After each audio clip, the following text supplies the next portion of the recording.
আজকে আমাদের সাথে স্যামসাং এর একটা ইএমএমসি আছে। আজকে আমরা ইএমএমসি এর মাধ্যমে আপনাদের দেখানোর চেষ্টা করব কোনো প্রকার ফাইল ব্যাকআপ ছাড়া শুধুমাত্র ফ্ল্যাশ ফাইল ইউজ করে কিভাবে একটা স্যামসাং এর ইএমএমসি বোর্ড পার্টিশন করবেন এবং F64 এর মাধ্যমে ফ্ল্যাশ করবেন।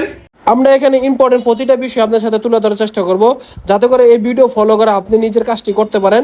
এখানে আপনারা একটু লক্ষ্য করেন, আমাদের ইএমএমসি এর হেলথ 30 থেকে 40% ইউজড হয়েছে। আপনারা চাইলে ইএমএমসি এর হেলথ এই অবস্থা রাখতে পারেন, আবার চাইলে রিপেয়ারও করতে পারেন। যেহেতু আমরা পার্টিশন করব তাই আমরা এই হেলথটা রিপেয়ার করে দেব। আমাদের ইএমএমসিটা যেহেতু স্যামসাং এর, তাই আমরা শুধু এফএফই ফাইলটা ডিলিট করে নিব। আমরা ফাইলটা সেভ করার জন্য একটা নিউ ফোল্ডার ক্রিয়েট করে নিলাম এবং এখানে ফাইলটা সেভ করে দিলাম। এখন দেখেন আমাদের ফাইল রিড ডান হয়ে গেছে।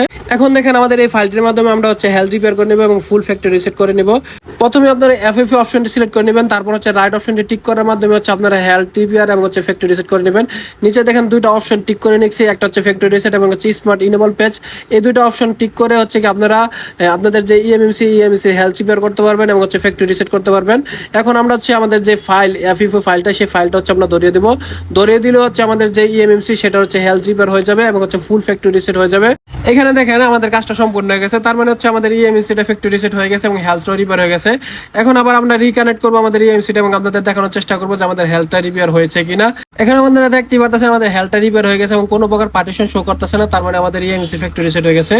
ইএমএমসি পার্টিশনের ক্ষেত্রে আপনাদের আরেকটা বিষয় মাথায় রাখতে হবে, সেটা বোর্ড পার্টিশন কনফিগারেশন। এখানে আপনারা দেখতে পারতেছেন এগুলো সব 0 হয়ে গেছে। এটা বোর্ড পার্টিশন কনফিগারেশন। এই বোর্ড পার্টিশন কনফিগারেশন অবশ্যই আপনাদের গিয়ে সিপিইউ অনুসারে করতে হবে। এখন আমরা পার্টিশন অপশনে যাব এবং এখানে আপনারা লক্ষ্য করেন, দেখেন আমাদের কোনো প্রকার পার্টিশন নাই, সবকিছু ডিলিট হয়ে গেছে। এখান থেকে আমাদের ইএমএমসির পার্টিশন শুরু হবে। প্রথমে আপনাকে জিপিটি পার্টিশন করতে হবে এবং জিপিটি পার্টিশন করার জন্য আপনাদের জিপিটি যে অপশন আছে সেটা সিলেক্ট করতে হবে।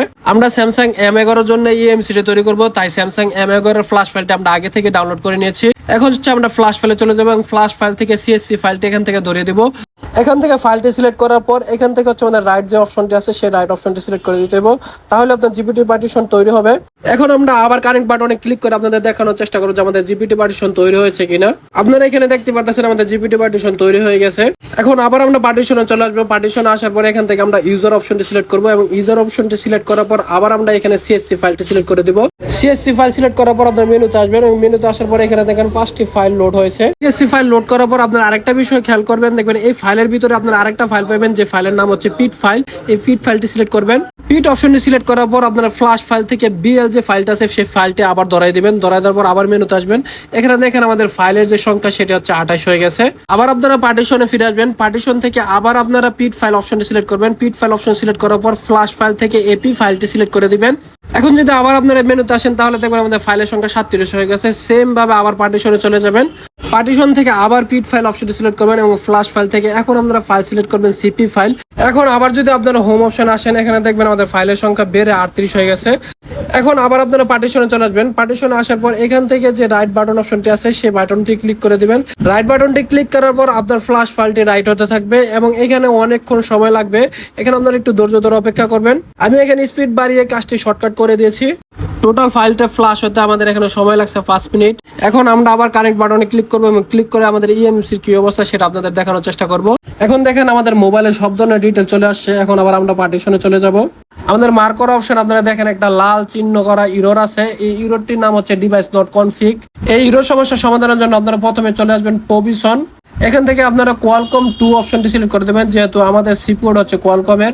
তারপর আপনারা এই কোণা থেকে রাইট বাটন অপশনটি সিলেক্ট করবেন। যেহেতু আমাদের এখানে একটু লাইটের আলো পড়ছে সেহেতু আমরা এখানে স্পষ্টভাবে দেখাইতে পারতেছি না। এখানে দেখেন আমাদের বোর্ড পার্টিশন কনফিগারেশন হয়ে গেছে। এখন আবার আমরা কানেক্ট করে আপনাদের দেখানোর চেষ্টা করবো যে আমাদের যে সমস্যাটা ছিল ওই ইরর সমস্যাটা সমাধান হয়েছে কিনা। আমাদের ইএমসি কানেক্ট হয়ে গেছে। এখন আমরা পার্টিশনে চলে আসবো। এখানে আপনারা দেখতে পারতেছেন আমাদের যে ইরর সমস্যাটা আছে সেই সমস্যাটা কিন্তু সমাধান হয়ে গেছে। এখানে আমাদের ইএমসি পার্টিশন কমপ্লিট হয়ে গেছে। আমরা আপনাদের দেখানোর চেষ্টা করলাম কিভাবে কোনো প্রকার ফাইল ব্যাকআপ ছাড়া শুধুমাত্র ফ্ল্যাশ ফাইল ইউজ করে কিভাবে একটা ইএমসির পার্টিশন করবেন। এখানে দেখতে পারতেছেন আমাদের সমস্ত ইনফরমেশন চলে আসছে। ছোট ছোট আরো 2-1টি স্টেপ আছে যেগুলো আমাদের ইএমসিতে সমস্যা না থাকার কারণে আমি আপনাদের দেখাইতে পারি নাই। তো আশা করি আমাদের যে মূল বিষয়, মূল যে থিম, যে মূল যে স্টেপগুলো সেগুলো আপনাদের সাথে তুলে ধরতে পারছি। আশা করি আপনাদের ভিডিওটা ভালো লাগবে। সবাইকে ধন্যবাদ। আসসালামু আলাইকুম।